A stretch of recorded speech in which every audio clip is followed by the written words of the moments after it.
Hi everyone, my name is Vishwa, your host, and welcome to Facts No Printer.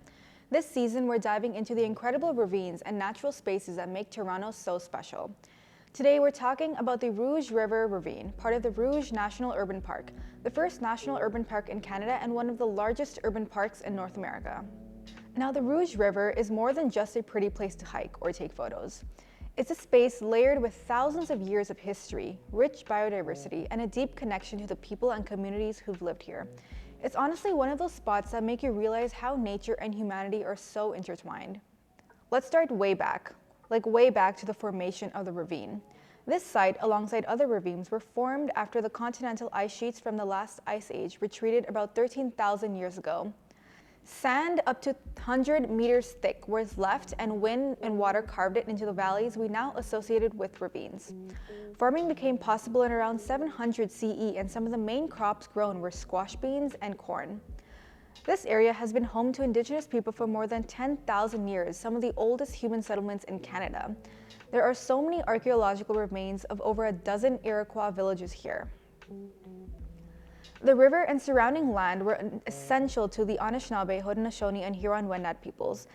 This area wasn't just a place to live. It was a vital source for food, water, and community. The Rouge River itself served as a part of the Toronto Carrying Place Trail, a historic trade route that connected Lake Ontario to Lake Simcoe and beyond.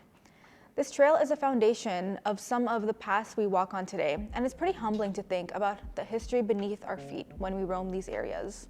Fast forward to colonial times, and the area became part of early European settlement.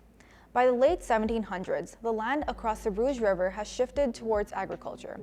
In fact, if you explore the park today, you might come across remnants of old farmland and orchards, some which date back to over 200 years.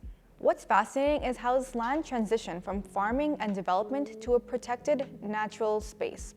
In the 1970s, as urban sprawl threatened the area, local advocates, Indigenous groups, and environmentalists rallied to preserve it. Their efforts culminated into the establishment of the Rouge National Urban Park in 2015, creating a massive green corridor that stretches from Lake Ontario all the way to the Oak Ridges Moraine. Rouge Ravine and Rouge National Urban Park includes wetlands, ravines, forests, ponds, historic farms, and meadows. The busiest highways on the continent, Highway 401 and 407, and railways cross through.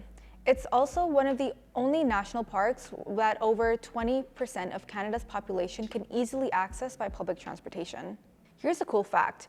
Rouge National Urban Park is nearly 22 times the size of Central Park in New York City. It's not just big, but it's incredibly diverse, with all these different wetlands and environments living between its borders. Since I live in the west end of the city and the Rouge is a little bit of a trek to get to, I've not had many personal experiences along this ravine, but I have been lucky enough to visit the Rouge during one of the fall seasons. I think witnessing fall in the national park itself is one of the closest experiences to something like you would see in Northern Ontario. I feel like there's so many more trees clustered together in certain areas and high viewpoints that you can get an authentic fall view. Now let's talk about the park's incredible biodiversity, because it's honestly mind-blowing. The Rouge is home to over 1,700 species of plants and animals, including more than 30 species at risk. You'll find towering sugar maples, oaks, and white pines, some of which are over 150 years old. And in the spring, wildflowers like trilliums, violets, and bloodroot are on the floor.